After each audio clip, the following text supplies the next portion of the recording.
Muy buenas tardes para todos y todas. Mi nombre es Luis Javier López Marín, auxiliar de Asuntos Culturales. En esta ocasión, pues, es un honor para mí presentar a Juliana Acosta y Jimena Lobo Guerrero, que nos van a hablar sobre el tema de resistencia indígena en el marco del ciclo de conversaciones de audiencias femeninas. Si ustedes me permiten, hablaré algo de Jimena y algo de Julián. Empezaremos con Jimena. Jimena es antropóloga e historiadora de la Universidad de los Andes, con maestría en historia de esta misma universidad y doctora en arqueología y antropología por la Universidad de Bristol en el Reino Unido. Especialista en arqueología de periodos históricos en América Hispana, sus investigaciones se han concentrado en los procesos de dominación y resistencia y más recientemente en el estudio de la materialidad del trabajo de los metales en el mundo atlántico. Ella es miembro fundador de la Fundación Proyecto Navío, FPN, donde ha realizado investigaciones y formulado proyectos en patrimonio cultural desde el 2004. Cuenta con una amplia experiencia en museos y actualmente se encuentra vinculada como docente en el programa de antropología de la Universidad de Caldas, en la ciudad de Manizales, y como curadora de arqueología en el Centro de Museos de esta misma universidad. Bueno, en ese orden de ideas continuamos con Julián. Julián es docente de la Universidad Autónoma de Manizales, filósofa de la Universidad de Antioquia y con maestría y doctorado también en filosofía de la Universidad del Sur de Illinois, en Estados Unidos. Algunas de sus áreas de trabajo son la filosofía ética y el pragmatismo clásico norteamericano. Es miembro de las Hijas del Lid. No, sin más preámbulos, pues quedamos en sus manos. Les recuerdo que el tema a tratar hoy en este ciclo de conversaciones es resistencia indígena y no siendo más. Bienvenidas y bienvenidos todos y muchas gracias por la participación en este importante evento. Muy amables. Gracias, Luis Javier, por tu presentación. Eh, ya como Luis Javier les contó, es Juliana Costa. Quería pues agradecer en primera instancia al Centro Cultural del Banco de la República de Manizales por este invito que nos ha hecho y por su apuesta a la visibilización de problemas y temas que la tradición ha tendido a desconocer y que sin lugar a dudas son. Igualmente quiero agradecer a los encargados del soporte técnico y la logística, a Luis Javier, a Edinson Castillo. Hoy estoy aquí para conversar con ustedes sobre lo que Jimena y yo hemos llamado estrategias de resistencia indígena, un ejercicio de visibilización. Bueno, primero quiero contarles también, pues antes de iniciar con la presencia de Jimena y con nuestra conversación, quería contarles que invitamos a Jimena porque en su trabajo arqueológico de la colonia, ella ha procurado visibilizar justamente la resistencia indígena que la tradición social y económica ha considerado como inexistente, y con ello tiene una propuesta muy interesante de resignificar este concepto de resistencia. Hasta donde logro entender, pues ya Jimena me corregirá si mi interpretación es errónea, de hegemonización y colonización. Jimena, por su parte, rescata algo que llama, como cito a Jimena, la respuesta estratégica de adaptación a nuevos, como una posición silenciosa en la vida cotidiana que no se agota en la concepción de la resistencia entendida como resistencia armada y que tuvo como resultado un mestizaje cultural que hemos tenido dificultades en reconocer y visibilizar. A partir de este ejercicio, como leí en estos días en un apartado que me envió Jimena, eh, me parece que su trabajo logra introducir, como señalaba ese trabajo, lo cotidiano en la política. Es un ejercicio que a mí personalmente me parece muy importante de cara a la visibilización de resistencias como las que se han llevado a cabo en los movimientos con enfoque de género y de la cual creo que podemos aprender muchísimo. Antes de comenzar con la presentación, les voy a indicar brevemente cómo va a ser nuestra dinámica. Entonces, la idea es que Jimena empiece con una exposición de aproximadamente media hora de lo que ha hecho e investigado sobre sobre la resistencia indígena, y luego podemos iniciar con nuestra conversación, con las preguntas y comentarios del público y otras que yo tengo pues por aquí. Bueno, Jimena, bienvenida y adelante con tu presentación. Muchas gracias por aceptar nuestra invitación. Bueno, pues muchísimas gracias, Juliana. Por supuesto, agradecer a Juliana, pero también a las hijas de Lili y, por supuesto, al Centro Cultural del Banco de la República, sede Manizales, por esta invitación a este ciclo de charlas. Agradecer a quienes en este momento se encuentran con nosotros, conectados en este momento vía el streaming del Banco de la República, Facebook. Yo he preparado una charla en la que, por supuesto, voy a hablar de resistencia, voy a compartir la pantalla, no se me olvide que tengo que hacer. Vengo a hablar de resistencia, ¿cierto? Es un tema, como lo mencionaba Juliana, yo he venido trabajando desde ya hace varios años. Aquí voy a intentar recoger algunas ideas de algunos trabajos. Como lo mencionaron al principio, yo soy antropóloga, mi formación es como antropóloga, pero me he dedicado a trabajar en arqueología. Entonces, lo que les voy a estar presentando van a ser los resultados de ejercicios arqueológicos históricos, es decir, la combinación de hallazgos arqueológicos y la lectura fundamentalmente de documentos de archivo. Pero también al final voy a añadir un asunto del orden patrimonio cultural, porque me parece muy pertinente a la luz del tema resistencia indígena, pero en particular a la luz del tiempo presente. Esta conferencia entonces se titula Estrategias de Resistencia Indígena, un ejercicio de visibilización. Bueno, mi intervención la he dividido en tres partes. Fundamentalmente hablaré primero de resistencia en términos muy generales, pensando quizá en un asunto de definiciones. En segundo lugar, lo que voy a hacer es mostrar estos ejemplos de los que les hablo, de la perspectiva arqueológica e histórica. Y por último, en la tercera parte, voy a mostrar un par de imágenes realmente que espero susciten la conversación o inspiren a quienes están allá del otro lado pues, de la pantalla escuchándonos. Susciten en ustedes algunas preguntas, ¿cierto?, a propósito de la resistencia indígena en nuestros días, en el mundo actual. Entonces vamos a empezar por las definiciones. Esta primera parte la he titulado Formas de resistir. De alguna forma, de alguna manera, definir el término resistencia nos implica pensar en cuáles son las posibilidades de resistencia o las formas de resistir que tenemos. Y como suelo hacer en muchas ocasiones siempre, o casi siempre empiezo por la definición de cajón, ¿cierto? La definición de diccionario, esta que ustedes ven en pantalla, es la definición que nos trae el diccionario de la Real Academia de la Lengua Española, en cuya tercera acepción nos dice que resistencia es el conjunto de las personas que generalmente de forma clandestina se oponen con distintos métodos a los invasores de un territorio o a una dictadura. Quizás esta no sea la definición más común y más general del término, pero cuando pensamos en resistencia indígena, o más bien, cuando pensamos en resistencia indígena, es altamente probable que la idea que salta en nuestra cabeza sea la de resistencia forzosa.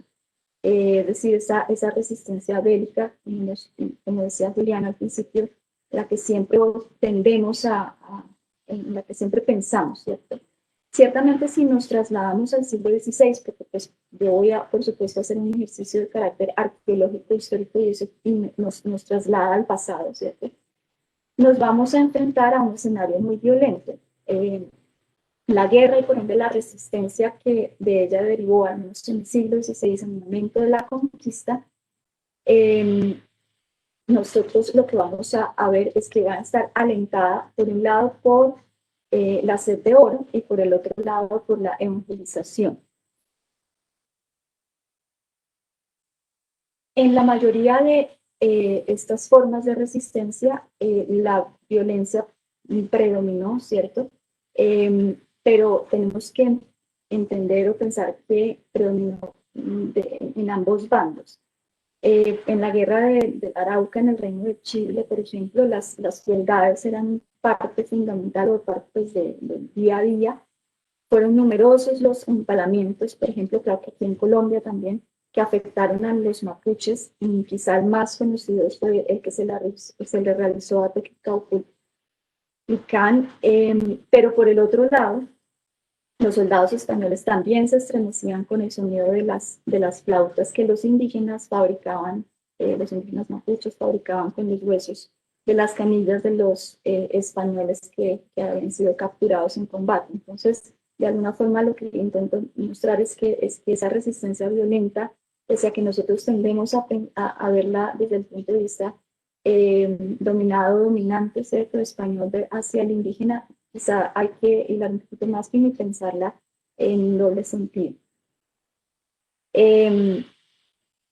Esta imagen que ustedes están viendo en pantalla del famoso grabadista Teodoro de Bry está fechada, bueno, es de inicios del siglo XVII y es una de las muchas que existen relacionadas con la conquista de América y la famosa guerra justa, es decir, la posibilidad que en efecto tuvieron los españoles de enfrentar a los indígenas amparados bajo ese manto de la civilización, la evangelización, ¿cierto? La posibilidad o más bien no posibilidad, sino necesidad que tenían de convertir a los indios, y en la que, pues, por supuesto, podemos notar el acto de resistencia. Pero avanzado en el periodo colonial, la dominación no siempre fue vista, no siempre fue resistida de manera violenta.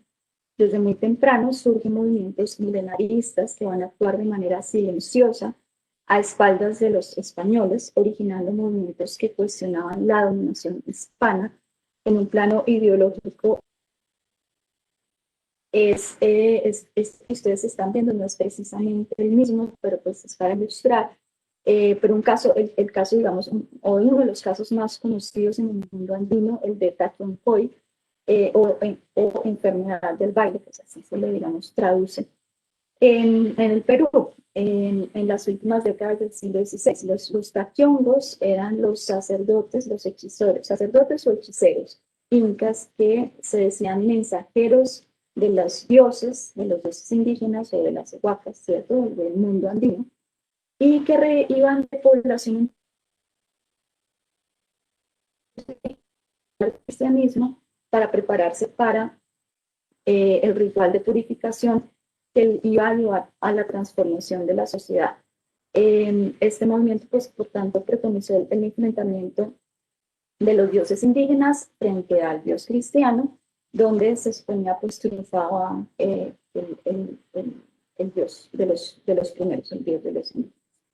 De esa manera, entonces, los europeos serían expulsados del mundo andino y se reiniciaría un nuevo ciclo, estaríamos ante un nuevo ciclo cósmico, o sea, la forma, digamos, de entender.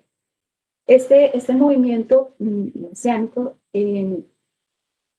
no tuvo más alcance que el de una resistencia cultural pasiva frente al mundo hispánico. Lo interesante de este tipo, digamos, de movimiento es que de alguna forma ese carácter pasivo se va insertando, ¿cierto?, en las formas de pensamiento, en los nuevos órdenes, y de una u otra forma es lo que hoy en día, pues, conocemos como sincretismo religioso, espiritismo cultural, que encontramos visto, ¿cierto?, en muchas de las expresiones y manifestaciones simbólicas del mundo indígena, ¿cierto?, que permite a los indígenas, por supuesto, mantener parte de sus creencias bajo las formas del culto cristiano.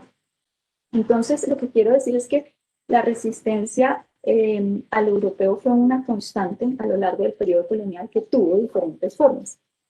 A medida que las huestes hispanas avanzan, intentan dominar el territorio americano, se enfrentan a muchos pueblos que oponen resistencia, pero esa resistencia va a ser diferente.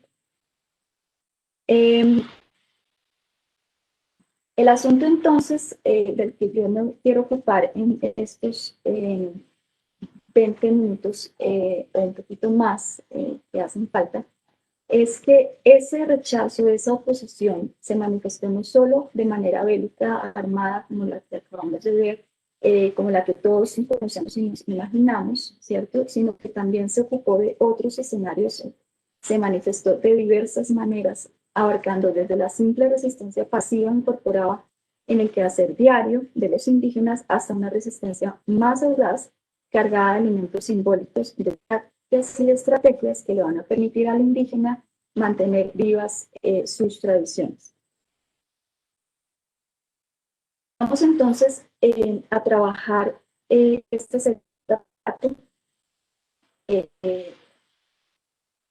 desde la perspectiva arqueológica, desde la arqueología, desde la historia, durante ese largo periodo colonial, como ustedes saben, transcurre entre los siglos XVI, finales del XVIII y se mezcla, ya se inserta en el siglo XIX. Para esta segunda parte lo que voy a hacer entonces es mostrar algunos ejemplos que ilustran esto que yo les acabo de mencionar.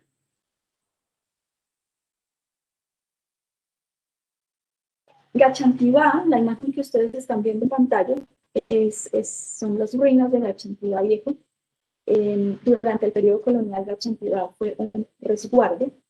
La corona exigió en su momento que los indígenas debían organizarse, que no podían andar por ahí sueltos, ¿cierto? Entonces creó resguardos y creó pueblos de indios, y allí era donde los indígenas tenían que estar, tenían que habitar. Entre muchos otros, aparece Gachantivá, se erige en 1630 y hoy es conocido como Gachantivá Viejo. Se encuentra localizado, como ustedes pueden ver, en el departamento de Boyacá. En estos dos escenarios, tanto los resguardos como los pueblos de indios, yo voy a utilizar un concepto que me ha sido muy útil desde hace mucho tiempo, es el de zona de contacto, porque encuentro que es allí, en estas zonas de encuentro, valga la redundancia, en donde lo indígena y lo español se confluyen, ¿cierto? Y se empiezan a suscitar una serie de dinámicas que van del orden de la negociación hasta, por supuesto, también imposición, pero otra serie de características y elementos que ya les voy a mostrar, en donde hay un tire y afloje. Esa sería más coloquial de decir, ¿cierto? En muy poco tiempo, porque estamos hablando de inicios del periodo colonial, los dominados aprenden, es decir, los indígenas, primero a dar significado y sentido a los nuevos símbolos y imágenes que han sido, pues, que han llegado, ¿cierto? Pero después a transformarlos y a subvertirlos por la inclusión de aquellas características que eran propias del mundo indígena a las imágenes, los ritos, las expresiones, los comportamientos, etcétera, que fueron introducidos por los dominadores, en este caso, pues los españoles. Y en ese tire y afloje, entonces, es donde yo encuentro que existen algunas características que van a permanecer a lo largo del tiempo y que luego, entonces, voy a poder entender, ¿cierto?, como formas de resistencia. Es decir, en este contexto, entendiendo las resistencias, aquiescencias, permanencias o deformaciones, es que yo voy a entender estos elementos como aquellos procesos que nos permiten ver cómo las sociedades deben ser entendidas como interminables continuidades históricas. Esto es un elemento que me parece muy importante y fundamental para, ahora que vayamos llegando al final de la presentación, entender la resistencia indígena hoy, ¿cierto? Entonces, lo que la arqueología y la historia me permite ver a partir de este ejercicio es que hay una serie de continuidades y permanencias. Y lo que la arqueología, en las excavaciones arqueológicas, no voy a ahondar mucho en el tema, digamos, técnico arqueológico, ¿cierto? Lo que yo tengo son una cantidad de materiales importantes, por lo general estoy hablando de fragmentos de cerámica, que nosotros como arqueólogos vamos a entender como un producto material del pensamiento. Es decir, son materiales que en una situación o contexto como la que tenemos nos hablan de una serie de respuestas culturales, ¿cierto? Por un lado de negociación, pero también de resignificación, cambio y por supuesto de permanencia. Estas últimas, como decía, entonces son las que voy a entender como formas de racismo. Básicamente, claro, no puedo ser muy específica porque esto pues desborda un poco las posibilidades de esta presentación que quiero que sea un poco más del ámbito general, pero para hablar un poquito de arqueología, estos son lo que ustedes están viendo en pantalla, son piezos, como comúnmente nosotros les denominamos a esos fragmentos de cerámica que nos encontramos en excavaciones arqueológicas y que tras su análisis nos permiten interpretar esas formas de pensamiento, relaciones, negociaciones, cambios y permanencias. Entonces, lo que encuentro yo en estas excavaciones en la Chintía son básicamente dos grupos de objetos. Por un lado, un primer grupo se encuentra presente en la elaboración de vasijas que corresponde a dos tipos específicos, el de AG y el de AF, esos son tecnicismos, desgrasante arrastrado fino y desgrasante arrastrado grueso, ¿cierto? Que tienen unas características específicas que van a ser muy similares o si no prácticamente idénticas a las de tradición indígena o más bien a aquellas que fueron usadas durante el periodo prehispánico. Estamos hablando desde el punto de vista geográfico, ¿cierto? Estamos ubicados en el altiplano Tindigoyesense, es decir, y fueron usadas por los mexicas, por aquellos habitantes del altiplano Tindigoyesense que en su último periodo pues, se conocen como pertenecientes a la sociedad mexicana. Aquí hay algunas variaciones, ¿cierto? Pero entre tipos, digamos, de material. Pero básicamente lo que ustedes están observando son al lado izquierdo las formas indígenas, en blanco y negro, digámoslo así, y las que aparecen en color, las formas que yo encuentro, que son propias de ese contacto, que entonces continúan utilizando decoraciones, formas, etcétera, propias del mundo prehispánico. Estas son algunas adicionales en variaciones correspondientes a tipos cerámicos, que pues como les dije al principio, pues no viene al caso. La idea importante, interesante aquí, es que permanecen en el tiempo decoraciones, formas y formas de hacer, no solamente formas en términos de ollas y cuencos o platos, ¿cierto? Sino las formas específicas de hacer, o sea, la técnica de elaboración también permanece en el tiempo. Estos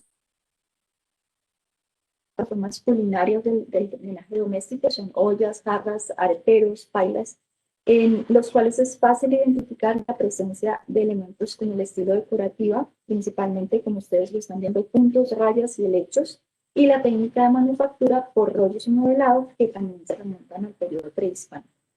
No obstante, en algunos casos cambia la textura de la superficie, en la cual aparecen algunas estrías producidas por el arrastre de los granos cuando se trabaja digamos, la cerámica, ciertos granos de arena, característica que va a ser novedosa con respecto al repertorio de rasgos de la cerámica prehispánica o de la cerámica española. Por un lado, aquellos alisados que intentan asimilar formas introducidas y por el otro lado, unas estrías o cuestiones de arrastre que intentan diferenciarse. Pero adicional a esto, encontramos un segundo grupo, un grupo diferente, ¿cierto? Que va a corresponder al material importado, es el material que nosotros conocemos como material vidriado. Esta técnica de elaboración, o sea, estos elementos que ustedes, fragmentos, perdón, que ustedes ven en pantalla en color verde, amarillo y tengo como cafezoso, es una técnica de elaboración implementada, introducida por los españoles y adoptada por el grupo mestizo y criollo durante los siglos XVI y XVII, y que se extiende luego a lo largo de todo el periodo colonial, incluso el periodo republicano. Es un tipo de cerámica que corresponde a una pasta arcillosa muy fina, sin desgrasantes, ya es completamente, digamos, plana. cuya superficie ha sido tratada con minerales como el plomo para darle esa apariencia de lustre de vidrio que ustedes están viendo. Bueno, no sé si se logra apreciar mucho, pero es bastante vidriosa, por eso pues de allí el nombre vidriado.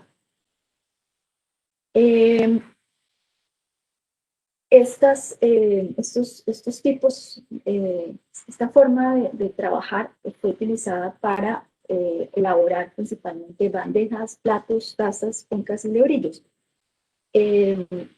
Formas de carácter de uso diario, ¿cierto? Pero también decorativos como candelabros, floreros, materias, y también incluso de higiene como bacines, morteros para la preparación de ungüentos y pociones y medicinales. En este grupo se observa una conducta muy particular. Las formas identificadas no solo corresponden al grupo de objetos que les acabo de describir, sino a un conjunto diferente que tiene que ver tanto con características propias del mundo español, por ejemplo, un bacín, las tienen ustedes al lado izquierdo, sino con aquellas resultado de la combinación de estas últimas con características propias de el mundo prehispánico o de la tradición prehispánica. Entonces, lo que tenemos es que hay un préstamo tecnológico, ¿cierto? Nos permite tener la forma en la que los indígenas se adaptan a un nuevo medio físico, a una forma de pensamiento, sino a la forma en la que van a reproducir y materializar en objetos como los que vemos esas nuevas circunstancias. Esto significa entonces que la elaboración de cerámica vidriada, que fue pues, además muy difundida muy rápidamente, combinó tanto técnicas españolas como formas indígenas y se convirtió en una de las vías mediante las cuales el indígena logró insertarse dentro del nuevo orden social como forma estratégica de resistencia. Variante de este grupo de vidriados, estos son los mismos vidriados, esta es tradición española criolla, lo vamos a observar en unos bordes específicos, y esos son los que ustedes están viendo en pantalla, son solamente los pedacitos del borde de las vasijas, que va a ser elaborado por rollos, es decir, técnica prehispánica, pero que no están vidriadas. Presentan formas típicas del mundo español, pero no están vidriadas. Estas formas van a corresponder a platos, vasinillas, bandejas, cuya característica principal resultaba ser ese borde vertido, como ustedes están viendo. Entonces, aquí lo que podemos afirmar es la idea que se refiere a la indígena, que al tiempo que asimila las nuevas formas de hacer, ese saber hacer, introducido por el español, ese borde vertido, y la elaboración de las vasijas por torno, en el caso de la cerámica vidriada, decide aplicarlas también a las formas tradicionales en su repertorio. Lo que vemos entonces es un alto porcentaje de objetos de uso cotidiano con características propias del mundo prehispánico y un segundo grupo en el que predominaba la heterogeneidad de materiales, tanto locales como importados, cuyas características sugerían un tipo de resistencia diferente. Esta fue considerada como, o es la que yo considero como una forma de resistencia estratégica en la medida en que los indígenas hacen uso de ese grupo de objetos como medio para insertarse en el nuevo orden colonial. Entonces, de acuerdo con lo que acabo de decir, resistir no necesariamente significa oponerse a lo diferente, a lo nuevo. Cambiar también va a servir como respuesta, es decir, como forma de resistencia, pero más bien estratégica, para adaptarse, insertarse en ese nuevo orden por el mundo español. Bueno, hasta aquí vamos con el análisis cerámico. Al principio del documento, ¿cierto? Lo que hago es analizar, o más bien leer primero y luego analizar una serie de testamentos de indígenas del siglo XIX. Este no es precisamente uno de ellos, pero quería ilustrar la forma en la que aparecen, el tipo, digamos, incluso de escritura correspondiente a los documentos de este periodo. Y allí lo que encuentro son una serie de objetos que también voy a empezar a identificar, o más bien a dividir en esos dos grupos que yo acabo de mencionarles en el universo, digamos, de lo material, de la materialidad en términos de la cerámica. El primer grupo formado por los bienes que tenían mayor valor, un segundo grupo que serían que por lo general eran de uso cotidiano, como por ejemplo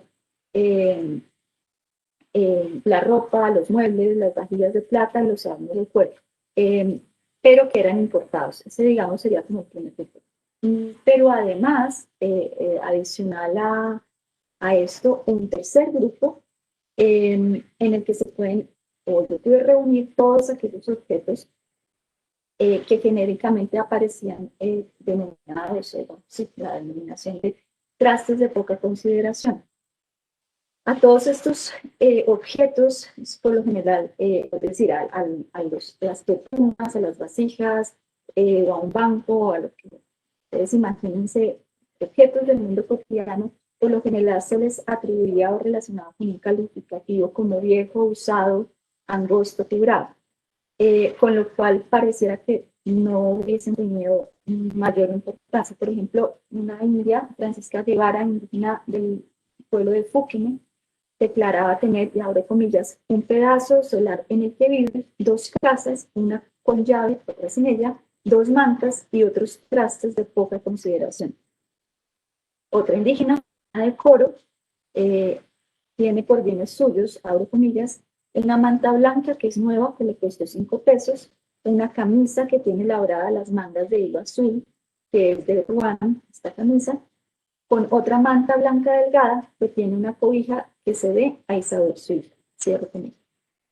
Entonces, cuando se mencionan aquellos trastes de poca consideración, objetos viejos, usados o quebrados, es decir, ollas, vasijas, tazas, enseres, butacos, etc., anacos, es decir, prendas de vestir, anacos de los pastos, que es muy común, se está haciendo referencia a objetos que fueron elaborados localmente, probablemente de uso doméstico, y que hacían parte de esta tradición indígena y que seguramente no tenían tanto valor como aquellos que eran importados, o al menos no tanto valor, no para el mundo indígena, pero sí no tanto valor en el orden de esta racionalidad, de esquema mercantilista que ya, por supuesto, hace parte de este mundo moderno en el cual esta dinámica de conquista, colonización se inserta. En la pantalla ustedes observan el tipo de vestido indígena hecho de algodón que los nativos obtenían de sus sedenteras en tierras templadas y calientes o del comercio con comunidades vecinas. Los hombres utilizaban un largo vestido, camiseta o camisa complementado por la manta, mientras que las mujeres usaban un vestido de 2 piezas. La primera de camisa. La manta fue la prenda de vestir más importante de los indígenas. Estas que están viendo en pantallas que son indicativas desde luego. Luego lo que vemos es que a pesar de la existencia de nuevas telas, colores, texturas y diseños como los que están siendo importados, el ruan, las telas de Castilla, etc., estos indígenas continúan utilizando sus tradicionales mantas, bien sea blancas o pintadas, o como en el caso de Francisca de Castro, es otra indígena, utilizando anacos, esa manta cuadrada a manera de cobijas. Es que no se trata simplemente, lo que vemos acá, no se trata simplemente de un problema de poder, de si tenían o no cómo acceder a esto, sino que sencillamente aquellas prendas importadas también hacen parte de los objetos que les pertenecen. Entonces se trata de una condición social a la cual ellos no dejan de pertenecer y que se refleja, por ejemplo, en el uso continuo de este tipo de vestimentas. El segundo comportamiento, o sea, para hacer alusión, seguir el esquema de este primer grupo y segundo grupo, estaría relacionado con los bienes de ese segundo grupo, es decir, los adornos, los muebles, los enseres, platos de mesa o utensilios de cocina, que el español importa, o sea, estoy haciendo, digamos, la comparación con este grupo de los vidriados, ¿cierto? Y que el indígena va apropiando e insertando gradualmente en su mundo, como forma estratégica para resistir al nuevo orden establecido, como por ejemplo los faldones de paño azul de Quito de doña Francisca de Castro. Para ilustrar un poquito mejor este asunto, me voy a referir a otro contexto arqueológico diferente que vengo analizando, diferente al que he venido mostrándoles, y diferente, por tanto, voy a mostrar, digamos, otro tipo de elementos. de objetos, perdón. Estas formas que ustedes tienen en pantalla se les conoce como crisoles. Los crisoles son aquellos recipientes elaborados también en cerámica, pero muy refractario, que se usan en la fundición, perdón, de metales. Estos crisoles fueron hallados en excavaciones que realicé en Santa Cruz de Monpós, en donde, como ustedes saben, ha existido una tradición de orfebre de larga duración, muy importante, de la famosa filigrana momposina, que probablemente ustedes conocen, que eventualmente pudo estar relacionado, puede estar remontándose al periodo prehispánico. Es un tema para otra charla, tema del cual, pues, digamos, yo también he estado tras la pista. Algunos análisis especializados, yo aquí estoy mostrando, ustedes están viendo en pantalla, lo que ven por supuesto son pepitas de oro, esas que brillan doradas, y en el margen derecho de la pantalla ustedes ven unas pepas grandes, blancas, son esas mismas pepitas de oro, pero pues vistas a través de un microscopio con una, óptico de gran aumento. ¿Cierto? No voy a entrar en el detalle de la analítica, pero lo que quiero decir es lo siguiente. Los análisis especializados de estos crisoles me dejaron ver la presencia de polvo en oro sin refinar.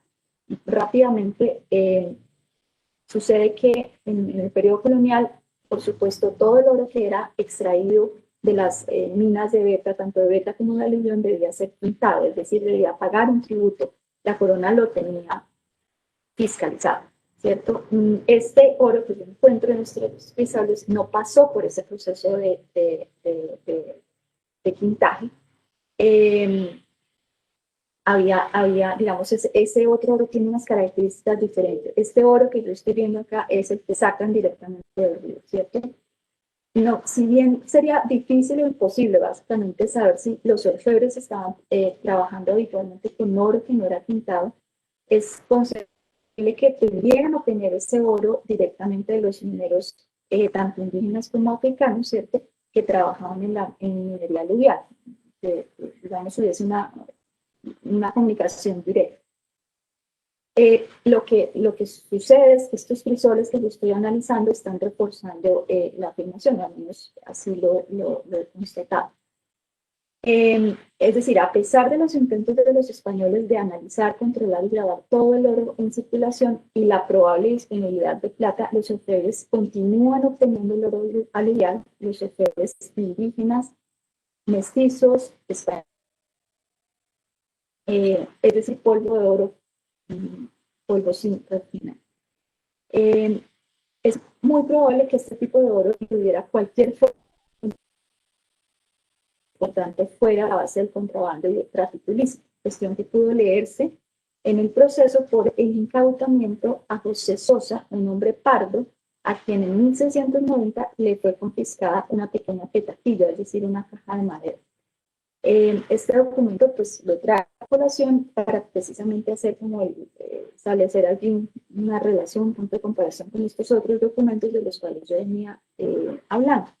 Cuando los inspectores españoles abren la caja de madera, encuentran una bolsa con 131 pesos y un real, 22 pesos y 5 reales y oro de pesquerías, es decir, oro en polvo, oro que había sido obtenido en lavaderos de río, es decir, el oro que ustedes están viendo en pantalla. Además, había un culete de plata, 3 cucharas, un collar de perlas y, bueno, entre otros muchos elementos. Cuando, por supuesto, esto es un juicio, esto es un proceso larguísimo, cuando los inspectores le preguntan a José cómo había obtenido esos bienes, él responde que lo había obtenido de un cargamento de contrabando. No observan, por supuesto, constatan que no se ha pintado nada y preguntan que cuándo, cómo y de quién había obtenido el oro.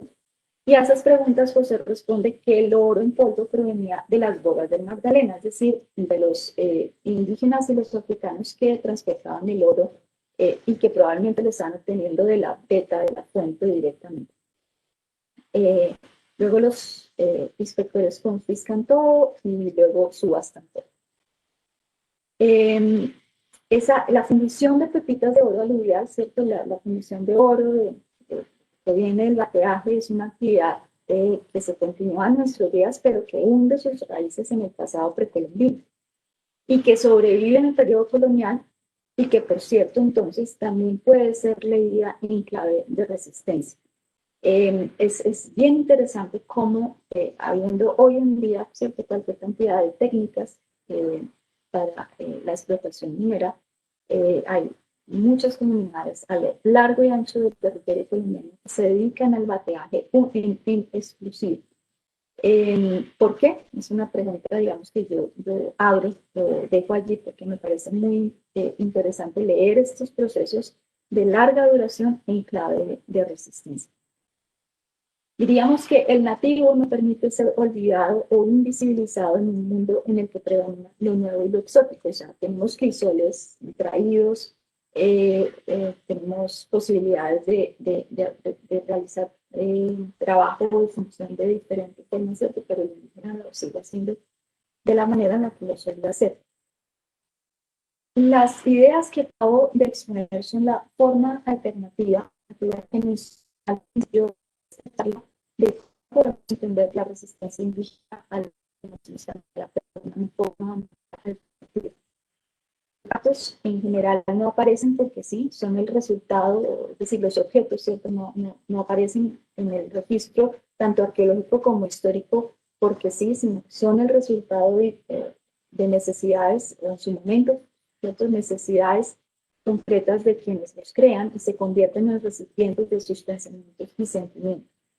En este sentido, el indígena, condicionado por las nuevas estructuras que ordenan el mundo colonial, expresó a través de su cultura material, específicamente a través de la elaboración, uso, apropiación o desecho de objetos de su cotidianidad, por un lado, la intención por perpetuar su propia tradición y por el otro, el deseo de insertarse en el nuevo orden como una forma estratégica de resistir al cambio. Se trata entonces de una resistencia tanto de cambio como de permanencia. Ni muere la tradición del indígena, ni se impone como exclusiva la del español.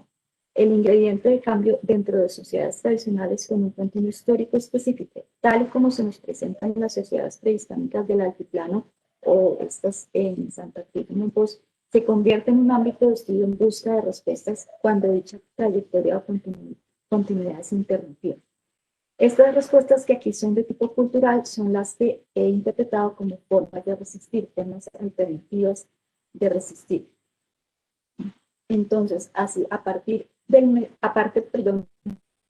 mensaje completamente étnico, se generó en el mundo americano durante los primeros años de vida colonial un mestizaje cultural con una proporción muy alta de elementos foráneos, pero con otra también bastante significativa de ingredientes indígenas que configuraron o habitando en un mismo espacio un panorama de mestizaje, dominación y resistencia. Hasta acá entonces esta segunda parte. Y en estos últimos 5 minuticos, robándole tiempo a la parte, digamos, de conversación y preguntas del público, quisiera tan solo mostrarles a ustedes dos imágenes para que empecemos a pensar y abramos el debate sobre lo que significa resistir hoy. Es a lo que quiero llegar en esta tercera parte. Yo me imagino que todos ustedes han visto, vieron, ¿cierto?, seguramente en la prensa, en los noticieros, esta imagen, o esta o similares, ¿cierto? Esta es la que ya todos pues, conocemos como el caballo descabezado de Sebastián la estatua descabezada de Sebastián de Belalcázar en su caballo, derruida por perdón, los indígenas, los pueblos que habitan actualmente en la región, en el departamento del Cauca. Y la otra, quizá menos de Nariño y Cauca, en realidad es toda esta región compartida por todos estos grupos como pastos. Y la otra, quizá menos conocida para algunos, quizá conocida para otros, es estas imágenes del pueblo Gunayala de el Congreso General de la Comunidad Rural de Ala, o de la comarca, como se suele referir a quienes habitan hoy en día en Panamá, en el archipiélago de San Blas, quienes generaron una tremenda polémica decidieron, por resolución del Consejo, del Congreso General, del Consejo, no usar mascarillas a propósito pues, de la pandemia. Esto fue noticia de gran revuelo sobre octubre y continúa haciéndolo, porque por supuesto va en contra de los protocolos de bioseguridad del gobierno panameño y pues, de los generales del decir o actuar de las comunidades en el mundo, pero por supuesto no va en contra de lo que para ellos es natural, que son sus tradiciones ancestrales de formas de comportamiento y pensamiento. Estas dos imágenes, estos dos ejemplos, a mi modo de ver, tienen todo que ver con el cómo entonces nos empezamos a pensar en la resistencia indígena, o qué significa pensar en resistencia indígena hoy en día. Y quizá sencillamente con esto quiero terminar para, como dije al principio, abrir pues, la conversación, seguir charlando frente quizá a estos últimos temas, a la luz de lo que les he presentado el día de hoy, con base en estos hallazgos arqueológicos, de carácter arqueológico e histórico, que nos permiten entender cómo los grupos indígenas en el pasado, pero también los grupos indígenas en el presente, si bien encuentran formas de insertarse dentro de esos nuevos modos de vida, adaptando, resignificando, cambiando sus propias formas de ser o de saber hacer. Y siguen estando allí, ¿cierto? Es una forma de entender este tema, amplio tema de la resistencia. Muchas gracias.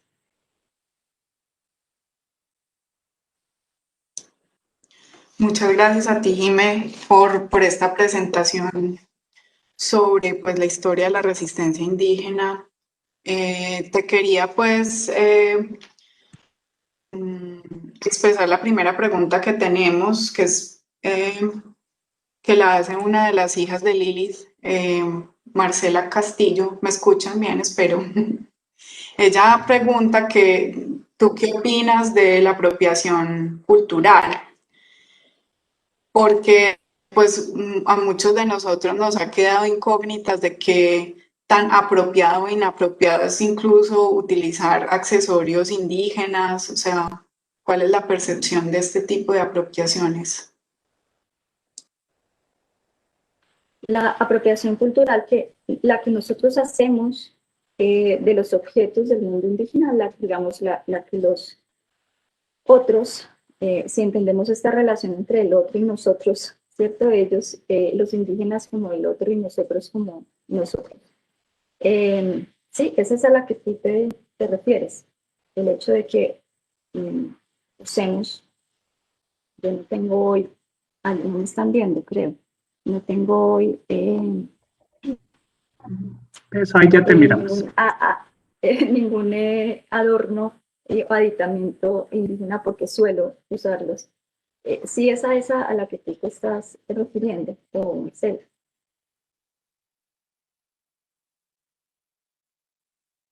Sí, Jimé, sí. ¿Qué pienso en clave de resistencia? ¿O qué pienso a propósito de qué pasa allí? O sea, en términos como muy amplios, porque no sé cómo por dónde. Pues me parecería bien Está que bien, cualquiera de las dos, o sea, por el lado de la resistencia, pues obviamente es muy pertinente para el tema que nos convoca y también en general, no sé qué discusiones se estén dando al respecto, porque por ejemplo recuerdo en Estados Unidos, por ejemplo, había un gran debate sobre, incluso en Halloween, el el disfrazarse de chino o pues con atuendos típicos de culturas distintas a la propia, eso pues allá pues por lo menos hay un debate sobre sobre si eso puede ser ofensivo o no. Algunos lo consideran ofensivo. Pues yo no sé realmente si hay algún debate al respecto aquí pues en nuestro contexto, que si hay, ¿tú qué consideras al respecto? Pues mira, yo no creo que la respuesta pueda ser dada en términos de si eso está bien o mal, ¿cierto? Primero que todo, es un tema supremamente amplio, controvertido.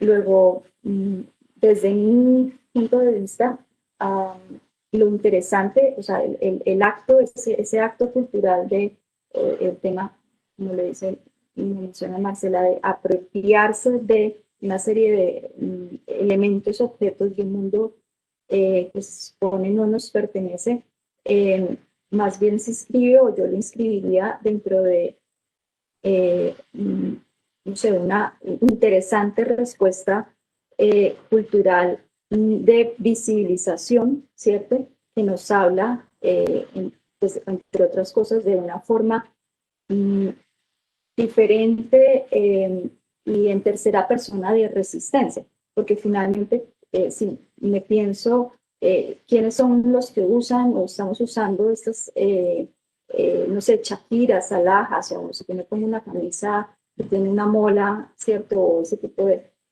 finalmente estamos hablando de nosotros haciendo uso de ese tipo de objetos, pero de alguna forma visibilizando ese mundo que para muchos es lejano, diferente, no conocido, al que se le ha querido invisibilizar.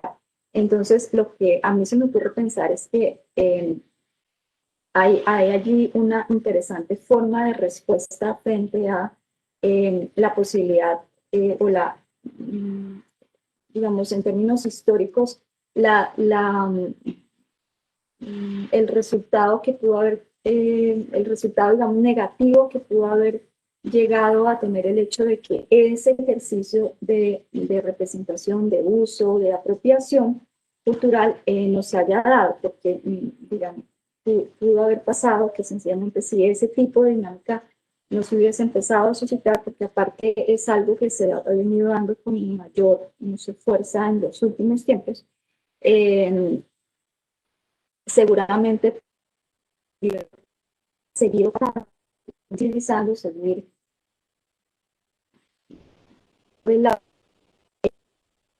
el indígena. Pienso, por ejemplo, en cosas que a mí me han pues dado muchas vueltas en la cabeza y me ha costado mucho trabajo precisamente encontrar, por ejemplo, en documentación, en documentos de archivo, esas, pensando específicamente en las alhajas, ¿cierto? Y en los objetos y en las manillas y en las formas, sobre todo de la mujer indígena, me ha costado muchísimo trabajo localizarlos, pero existen, están allí, están presentes, muy dispersas y muy difíciles de encontrar, pero estuvieron presentes, me refiero al siglo XVII, siglo XVIII, siglo XIX, no obstante, no fueron tenidos en cuenta, o no fueron las que salieron a la luz, salieron a flote, y no hicieron parte entonces de los procesos, por ejemplo, de consolidación de nosotros como lo que somos, entre comillas, colombianos, mestizos, ¿cierto? La forma en la que nos entendemos como lo que somos hoy en día. Estoy pensando en qué hubiese pasado si todos estos objetos hubiesen tenido una mayor visibilidad dentro de los procesos, por ejemplo, de construcción de Estado-Nación a lo largo de todo el siglo XIX y todo el siglo XX. Seguramente cosas como lo que pasó con el caballo de la casa no nos hubieran sorprendido tanto o hubiésemos de pronto, no sé, leído de una forma mucho más cercana ese acto de resistencia. El problema es que han sido a lo largo del tiempo estas manifestaciones de apropiación cultural invisibilizadas. Hoy por hoy el debate se reabre, o se abre, ¿cierto? Porque son muchas, porque por doquiera que uno va, encuentra esas apropiaciones culturales cada vez más vivas, cada vez más fuertes. La pregunta allí es, claro, ¿hasta dónde llega uno con ello?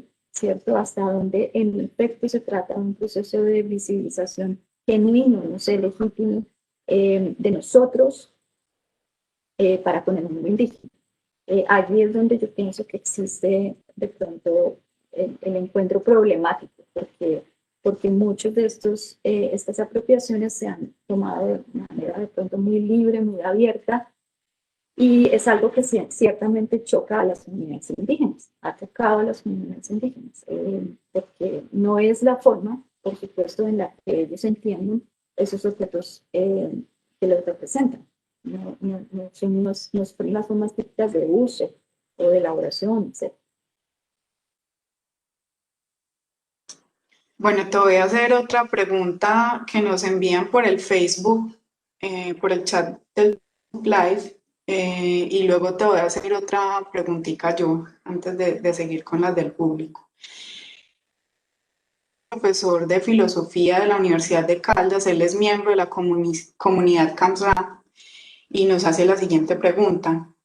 Primero nos dice pues que muchas gracias por la magnífica conferencia y que le gustaría saber qué opinión le merece que algunos indígenas afirmen que aquellos que han resistido sin oponerse al cambio han sido históricamente eliminados. Por ejemplo, gran parte de las comunidades indígenas más notorias en Colombia, Cogi, Arhuaco, Huiva o las del Amazonas, siguen vivas porque se niegan a ser parte de la mayoría.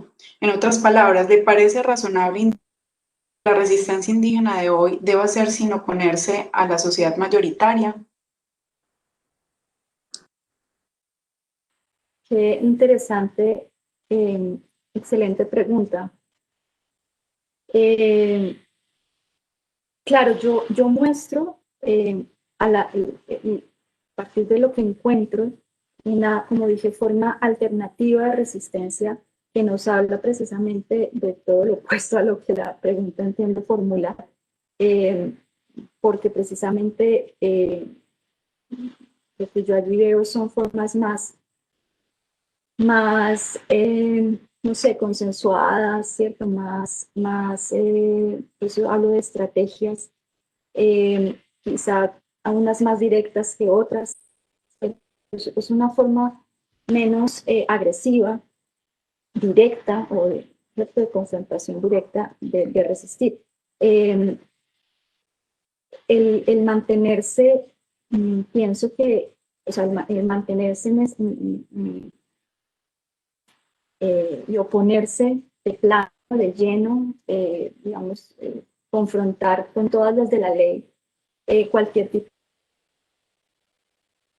de afectación, de tal forma que la cultura, que las formas, que las representaciones, pensamientos y ideología permanezca inalterada, es absolutamente legítimo. Es una de las, por eso yo hablo de formas de resistencia. Pienso que es absolutamente legítimo. Creo que lo uno no desvirtúa, o sea, lo otro. O sea, casi que van de la mano o irían de la mano. Me atrevería a pensar que, no sé, hoy en día existe sobre la mesa sendas discusiones acerca del tema de negociación, ¿cierto? O sea, todo hoy en día vivimos en un universo de negociación, de disputa y de negociación. Por lo mismo y tanto pienso que eventualmente la negociación o la forma en la que yo leo la resistencia, estas formas negociadas pues pueden resultar útiles, pero hay momentos o hay eventualmente situaciones en las que no funciona, no aplica y debemos actuar o se debería, y eventualmente eso es algo que también existe en la documentación, se debería, en el registro tanto arqueológico como histórico, se debería optar por una resistencia de plano, de fondo, frontal, ¿cierto? Sin posibilidad de negociación, sin, digamos, aludiendo, apelando a al resistir con todo, con las formas y maneras posibles de hacerlo desde el punto de vista tanto cultural como político, como económico, ideológico. La última parte, creo que al final, en la última parte, estaba sencillamente reafirmando, no sé, reiterando el hecho de que si bien es una alternativa, o es decir, es una forma, esto que yo he presentado, pues son formas de resistencia quizás más negociadas, es una alternativa de forma completamente legítima, la de oponerse con todas las de la ley, o sea, es una de sencillamente plantarse en un lugar y, digamos, no ceder y mantenerse en formas tanto políticas, ideológicas, económicas, de pensamiento, etcétera, de forma, no sé, si se cree más prístina, natural, ¿cierto? Como lo expresa, entiendo la pregunta, no lo han hecho muchas comunidades en el país, en la Sierra Nevada, que de una u otra forma se mantienen. Ahora, ahí hay que, no sé, hay que ser muy cuidadosos porque existen muchos trabajos que de una u otra forma nos dejan ver que pese a que ese mantenerse por tanto tiempo de una forma como tan natural, ¿cierto? Cristina, realmente ha sido muy, muy complicado, muy, muy difícil. Es decir, por ejemplo, hay un texto que nos deja ver, una antropóloga bocarejo colombiana, que nos deja ver cómo, por ejemplo, los pagamentos que hacen los hoy en día incluyen dentro de los objetos, ¿cierto? que se utilizan durante los rituales, incluyen objetos propios del mundo moderno, es decir, no sé, soldaditos de caucho, de plomo, esos con los que uno juega, o sea, juguetes, cosas que hacen parte de nuestra cotidianidad. Entonces, ellos sí mantienen una cantidad de formas de construir, de costumbres, han permanecido, pero es complicado porque finalmente el mundo moderno, pues las exigencias, no sé, las dinámicas, las necesidades, pues son múltiples, son otras. Y pienso que la palabra negociación vale mucho la pena, pues como pensarla a la luz de el tema de resistencia, porque vivimos en un mundo de negociación permanente, de negociaciones. Por ejemplo, ¿qué pasó? Pues no sé si se estarán preguntando o habrán preguntado, ¿qué pasó entonces con los Yunayala de Panamá? ¿Se pusieron o no se pusieron las mascarillas? Pues resulta que sí, se las pusieron. Unos sí, otros no. Es decir, hay una suerte, no es que se estén enfrentando entre ellos, ¿cierto? Y de alguna forma eso rompa pues con las estructuras internas, pero sí es muy difícil pensarse una comunidad indígena hoy en día en donde no haya alguna suerte, digamos, de división o de confrontación que no invite, por lo mismo tanto, a la negociación. Entonces, como digo, unos sí, otros no, y finalmente, o sea, lo interesante es, yo traje el ejemplo es porque lo interesante es que el Congreso de la Cultura ya la aprueba el asunto. Y eso pues ya es todo un acontecimiento, un hecho en sí mismo. Bueno, dejo ahí. Si quieres. Bueno, Jimé, muchas gracias por tu respuesta. Tenemos otra pregunta de Angie Dayana Arazo. Voy a primero hacer esta pregunta que está relacionada con lo que acabas de decir de lo que sucedió pues, con los indígenas en Panamá sobre pues, el tapabocas, el uso de tapabocas y las negociaciones que allí se dieron, por decirlo así, se están dando. Quería volver un poco a esa imagen que tú traías justamente del evento, pues no sabría cómo calificarlo, digamos que del evento de resistencia simbólica, si se quiere, que se dio con los indígenas Misak en Popayán, porque pues ese episodio realmente tuvo muy poco protagonismo, pues si se quiere, o por lo menos yo por lo menos solamente vi una que otra noticia, recorte de noticia en las noticias nacionales, pero digamos que no vi que la discusión al respecto fuera muy enriquecedora. O bueno, pues eso lo logré evidenciar. Recuerdo que en estos días que estamos hablando un poco sobre el tema, tú me decías que en el contexto de la antropología, de los historiadores, de los arqueólogos, esto sí tuvo mucho revuelo, que se hicieron discusiones álgidas al respecto, pues discusiones que realmente yo creería que el público general desconocemos. Yo sí supe que de la poca discusión que se dio, que obviamente hubo algunas expresiones en contra, sobre todo de cierta parte de la población payanesa que hablaban pues de lo incivilizado, si se quiere, del acto en contra de esta estatua, de este monumento, y otros pues que exaltaban el acto de resistencia. Yo quisiera que nos hablaras un poco más de qué pasó en ese contexto académico que para nosotros fue desconocido, o para mí lo es, y bueno, me parece como interesante escuchar esa parte que no conocemos. Bueno, sí, sucede lo que sucede y por supuesto la comunidad de antropólogos pues que habitan la academia, pero aquellos que están por fuera también, por supuesto se sienten muy, es algo que les toca, y por otro lado muy indignados frente a lo que tú mencionas, ¿no? Al que para muchos esto era un acto de incivilización, ¿cierto? Cuando, por supuesto, para nosotros, que pues estamos acostumbrados a trabajar este tema de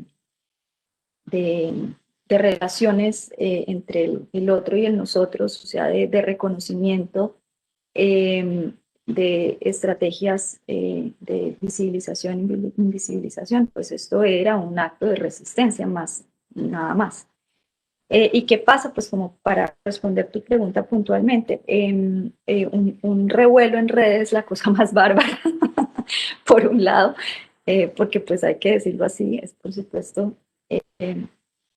comunicado va, comunicado viene,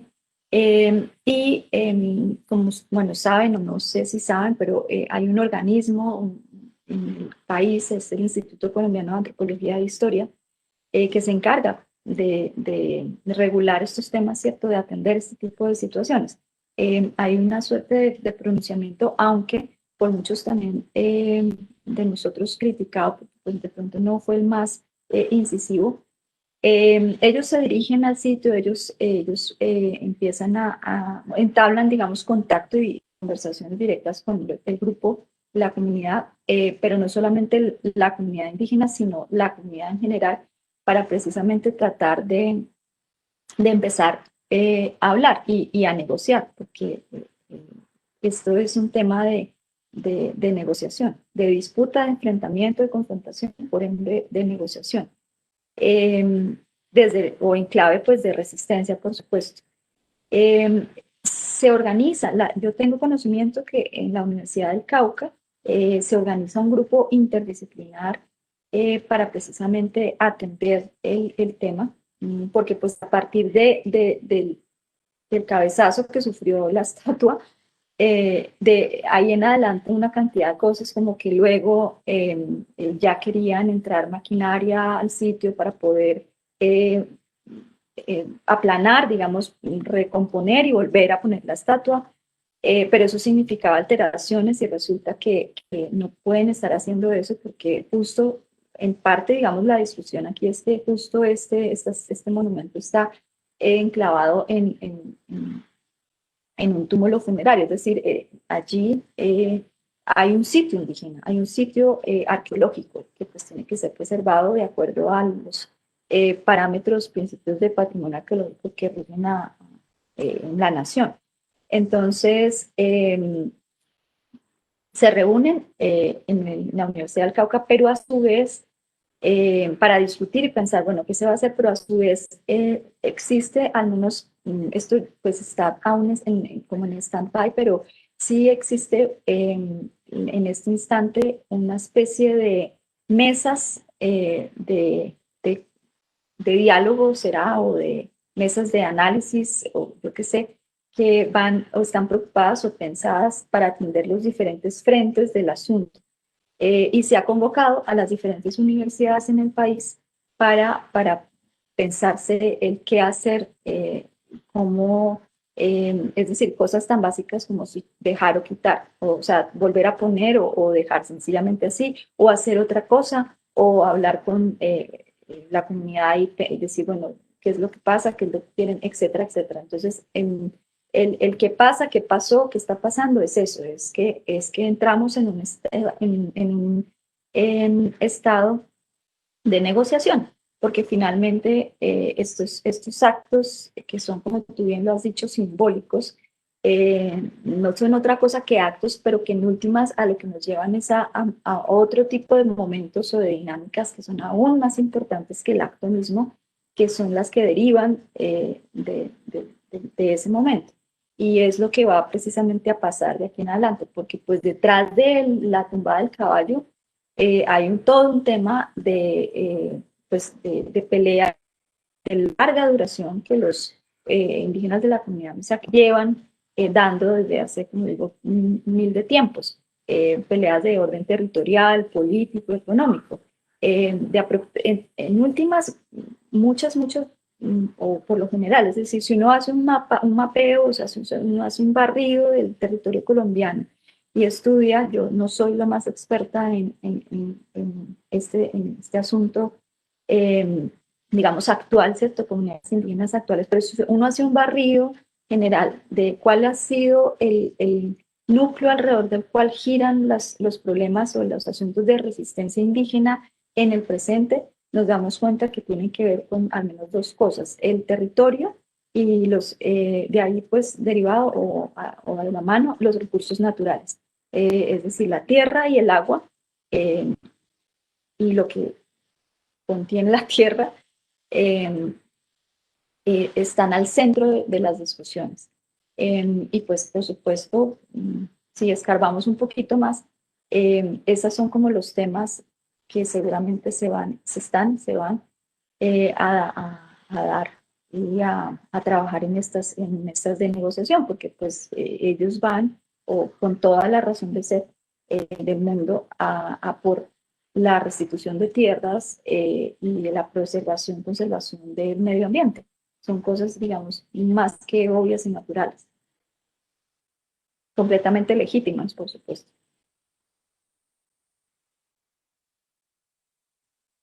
Bueno, tenemos aquí una última pregunta de la de Angie Dayana Erazo, no sé si surjan más. Y yo quería hacer un comentario sobre esta pregunta que ella hace, y por eso la dejé pues como después de esta intervención también sobre lo que sucedió con el monumento de Sebastián de Belalcázar. Ella pregunta si es posible identificar roles de género en piezas arqueológicas o a quienes pertenecían. Yo leyendo un poco el trabajo que tú hacías sobre los artefactos indígenas, a mí me llamó esto poderosamente la atención porque en un trabajo que estábamos realizando o que hicimos pues la profesora Marcela Castillo, ella también es miembro en la antigua Grecia, pues estábamos revisando documentos de las académicas sobre cuál era el valor realmente de las mujeres en Grecia y particularmente en Atenas, si cuando nosotros emitimos juicio de valor sobre sus apreciaciones estamos siendo anacrónicos, y sobre los insumos que se utilizan para estas apreciaciones. Realmente en lo que casi todos concordaban era que no había casi testimonios, ¿cierto? Porque por un lado tenemos a los filósofos que hablan principalmente en utopías o lo que debería ser en términos normativos, tenemos documentos históricos, pero obviamente pues todo esto está fundamentado en, pues digamos, en lo que los hombres Bueno, Angie Dayana Erazo decía, la siguiente pregunta, ella dice si es posible identificar roles de género en las piezas arqueológicas o a quienes pertenecían. Es muy difícil, Angie, es tremendamente difícil la identificación del género. Digamos que en arqueología hoy en día, con mayor fuerza, desde hace, o sea, hoy en día, pero desde hace unos, ¿qué será? 10 a 15 años, la arqueología de género es, digamos, uno de los temas centrales para los arqueólogos, en particular, por supuesto, para arqueólogas. Y estos trabajos sí que han ya empezado a vislumbrar, digamos, la forma y las líneas en las que podemos empezar a distinguir e identificar si se trata o si estamos hablando de objetos que fueron elaborados y relacionados directamente con el mundo femenino o con las mujeres o no. Pero ya desde hacía mucho tiempo atrás, en general en la arqueología mundial, diría yo, lo que sí se ha hecho, lo que sí, digamos, se ha trabajado es en la descripción, más que el análisis, ¿cierto? Más que llevarlo a una esfera o a un plano de análisis del orden, no sé, cognitivo, ¿cierto? Ideológico, etcétera, del mundo de la mujer. Lo que sí venía haciendo eran las descripciones de, digamos, de formas, de características femeninas, digámoslo así, formas que por lo general aluden al universo de lo femenino. Formas abultadas, ¿cierto? Por ejemplo, la cerámica arqueológica del mundo prehispánico en Colombia, en general en casi todas las sociedades del pasado prehispánico encontramos formas redondeadas. Esas formas redondeadas, abultadas, por lo general nos están haciendo pensar en lo femenino. Pero ¿de qué tipo, de qué orden, o por qué, cómo, a qué horas, cuándo? Son preguntas mucho, como digo, mucho más elaboradas que siguen siendo tema de trabajo y de discusión. Por ejemplo, conozco un estudio muy interesante reciente en Ecuador que se preocupa por establecer conexiones entre el color y el mundo femenino. Además, este mundo asociado al plano de lo terrenal, ¿cierto? Como mujeres dadoras de vida. En el mundo prehispánico, en el mundo indígena, la cosmovisión indígena, en términos amerindios, siempre se tiene que entender en tres planos: el mundo de arriba o sobrenatural, el mundo del medio, el mundo terrenal, y el mundo inferior o inframundo, perdón, el mundo de los ancestros. En el mundo del medio estamos nosotras, como te digo, asociado a formas, a elementos, a características de la Tierra. Y entonces todo lo que allí uno encuentra, o todo lo que en la Tierra, o todo lo que en este hemisferio, desde el punto de vista arqueológico, pues se ha venido asociando típicamente al universo de la mujer. Pero como dije al principio, es un tema que es muy complicado, es muy difícil. Ahora, lo primero que uno piensa también es que finalmente, por ejemplo, pienso en mi trabajo, en lo que les acabo de presentar, y estamos hablando de vasijas del orden de lo cotidiano, y por lo general la mujer es quien ha estado al frente del fogón, ¿cierto? Eso es una cosa que para todos es bien sabida, conocida. Es ese dominio, son los dominios de la mujer, ¿cierto? La cocina. Entonces, en el mejor, digamos, sentido, claro, del asunto. Entonces, lo, digamos, uno pensaría allí es que esta resistencia quizá más pasiva, y ahí es digamos, un tema que pues, me parece fascinante, de pronto algún momento retomar este asunto de la resistencia a la luz de la arqueología de género, y esto que voy a decir es que estas formas que yo muestro, ¿cierto? Que son lo cotidiano, eventualmente fueron elaboradas por mujeres.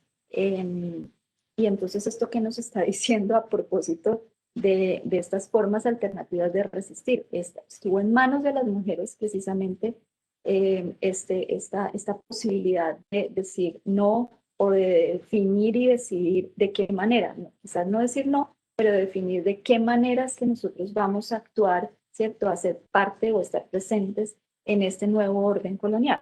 Entonces, allí hay un tema de discusión ciertamente mucho. Quizá agradezco mucho el espacio porque realmente no me he acercado, o sea, este espacio, no me ha acercado a entender o a pensar en la posibilidad de esto que yo estoy viendo como formas alternativas de resistencia en clave de arqueología de género o desde la perspectiva de género. Luego me parece muy pertinente e interesante la pregunta. Bueno, no, simplemente señalando con lo que tú ya indicabas acá, espero que sí me están escuchando mejor. Ahora sí. Sí, es que, o sea, justamente algo de lo que tú ya estabas haciendo referencia aquí me llamaba mucho la atención y es que, o sea, todos estos artefactos que tú nombras en tus reflexiones, pues cuencos, ollas, vasijas, realmente parecieran que son pues principalmente de uso femenino, ¿cierto? Aunque tú dices que sea difícil establecer su uso y procedencia en sentido estricto, y sí le dejan a uno como la idea de que aquí sucede un poco algo inverso de lo que sucede con las investigaciones de las mujeres en el mundo antiguo, es decir, que en el mundo antiguo pareciera que a partir de lo que han dicho los hombres en sus textos literarios, las historias, las comedias, en fin, tendríamos que ir a buscar lo que eventualmente pensaban o hacían las mujeres en su vida cotidiana. Y aquí pareciera que es una situación inversa en la medida en que pareciera es que esos artefactos que parecen ser principalmente de uso femenino tendrán que darnos cuenta es eventualmente de qué hacían, pensaban y cómo resistían esas comunidades. No sé si tú tengas algo que añadir al respecto o si lo dejamos No, así. creo que como dije al final, creo que se abre una, porque como dije, la perspectiva de género es no tan reciente, pero cada vez cobra más fuerza. Por si acaso, Andy, estás interesada, hay un grupo de arqueólogas que se llama Colectivo JEPA, que precisamente trabajan fuertemente en esta línea. Pero lo que me llama la atención es el tema de la resistencia en clave de género, porque como siempre lo he dicho, casi cuando pensamos en resistencia, automáticamente pensamos en la confrontación bélica. Cuando luego pensamos en formas, en procesos de dominación resistente a lo largo del periodo colonial, de pronto diferentes, en cualquiera de los casos, si no son bélicas, las estamos asimilando al orden de lo masculino, ¿cierto? Porque finalmente la manera en la que nosotros hemos construido o hemos entendido, comprendido, ¿cierto? Los planos o universos de negociación de todo tipo, de todo orden. Luego, pensar el asunto a la luz de las mujeres, se me ocurre que puede ser una avenida de trabajo muy, muy, muy interesante. Y no que no se haya considerado desde el punto de vista arqueológico en otros investigadores, por supuesto, el hecho, o no se haya, digamos, pensado automáticamente, es que son vasijas muy, no sé, del orden de lo cotidiano, por ende, eventualmente fabricadas por mujeres, sino que, como digo, una cosa es ese hacer, el conocimiento, el saber hacer, la parte más, digamos, técnica, que eventualmente, como suele suceder hoy en día, uno va a una comunidad de alfareros, y por lo general son mujeres, ¿cierto?, las que están haciendo, pero más allá del hacer es el tema de la expresión o del orden, digamos, o ideológico, de pensamiento, que pues trasciende el hecho de que sean vasijas de barro hechas por mujeres, porque finalmente es la pregunta que está, o sea, subyace al asunto es en qué estaban pensando estas mujeres que se sientan a hacer esto que se supone que que puede ser visto en clave de resistencia. ¿Están pensando en resistencia? O sea, realmente es pues un acto consciente de resistencia liderado por mujeres, pues allí hay un asunto tremendamente importante. Bueno, no, yo no sé si Edison o Luis Javier tengan algo más que anotar aquí, si hay algo más pendiente. No, pues para finalizar este exitoso ciclo de conferencias de feminismos negros y resistencia indígenas, de parte del Banco de la República y su centro cultural en la ciudad de Manizales, agradecerle a las personas que siguieron atentamente en el transcurso de la semana cada una de las conferencias, saludaron por medio del chat a los ponentes y participaron en el chat con sus preguntas y sus aportes, que ayudaron a retroalimentar y a la dinámica y al desarrollo de este ciclo de conferencias. Pero además le damos un agradecimiento especial a cada una de las mujeres que hicieron posible esta conferencia y que tienen toda nuestra admiración por su enorme conocimiento para llevar a Marcela Castillo Villés, Diana Carolina Arbeláez, Juliana Costa, Jimena Lobo Guerrero, Diana Hoyos Valdés, y también agradecer al colectivo feminista Hijas de Lilith, quienes siguieron atentamente este ciclo de conferencia. Entonces, los invitamos a que sigan participando de toda la actividad cultural y académica del Centro Cultural del Banco de la República de la sucursal de Manizales. Y les reiteramos, Juliana Costa y Jimena Lobo Guerrero, nuestros agradecimientos por participar en este espacio.